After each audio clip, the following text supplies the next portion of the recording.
শীতকালে পটলের এইরকম একটা রেসিপি তো ভাবাই যায় না। পটলের এই রেসিপিটা যদি একবার বাড়িতে বানিয়ে নেওয়া যায় তাহলে পটল পোস্তকেও কিন্তু হার মানিয়ে যায়। যারা পটল দেখলে নাক সিটকায় তারাও কিন্তু চেটেপুটে এক থালা ভাত খেয়েই নিতে পারে। ভীষণ সুন্দর হয়, তোমরাও বাড়িতে বানিয়ে দেখো আর স্কিপ না করে রেসিপিটা শেষ অবধি দেখতে থাকো। আমার এই প্রতিদিনের রান্না যদি তোমাদের ভালো লেগে থাকে, আরও নতুন নতুন রেসিপি নিয়ে আসার জন্য তোমাদের চাই ভালোবাসা, সাপোর্ট, লাইক, কমেন্ট, শেয়ার আর সাবস্ক্রাইব করে দিও। আজ বানাচ্ছি তিল পটল। নিয়ে নিলাম বেশ কয়েকটা বড় বড় সাইজের পটল, আগে থেকেই ধুয়ে পরিষ্কার করে কেটে নিয়েছিলাম। পটলের গায়ে ছুরি দিয়ে কেটে কেটে নিয়েছি, যখন মশলাগুলো কষাবো যাতে পটলের গায়ে খুব ভালো করে ঢোকে।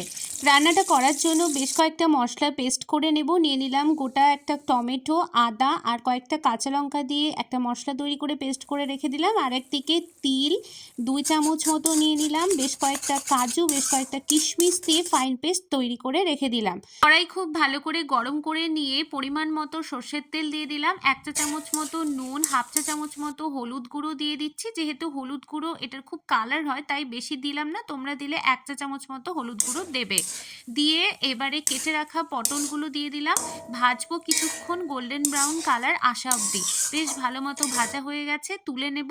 এবার সেই তেলেই ফোড়নের জন্য ব্যবহার করছি গোটা দারচিনি, গোটা এলাচ, লবঙ্গ ফোড়ন দিয়ে টমেটো, আদা, কাঁচা লঙ্কার পেস্টটা দিয়ে 1 চা চামচ জিরে গুঁড়ো, 1 চা চামচ কাশ্মীরি লঙ্কার গুঁড়ো, 1 চা চামচ ধনের গুঁড়ো দিয়ে খুব ভালো করে মশলাটাকে কষিয়ে নিয়ে ভাজা পটলগুলো দিয়ে দিলাম। পটলগুলোর সাথে মশলাটাকে মিক্স করে নিয়ে কয়েক মিনিট নাড়াচাড়া করে নিয়ে বেটে রাখা তিল দিয়ে দিলাম। সমস্ত মশলাটাকে খুব ভালো করে কষিয়ে নেব। গ্রেভির জন্য কিছুটা পরিমাণ জল দিয়ে দেব আর পটলটাকে সেদ্ধ হতে দেব ঢাকা দিয়ে কিছুক্ষণ। ঢাকা তুলে নিয়ে সার্ভ করব গরম গরম ভাত বা রুটির সঙ্গে। তোমরাও বাড়িতে ট্রাই করো আর জানাবে কেমন হয়েছে।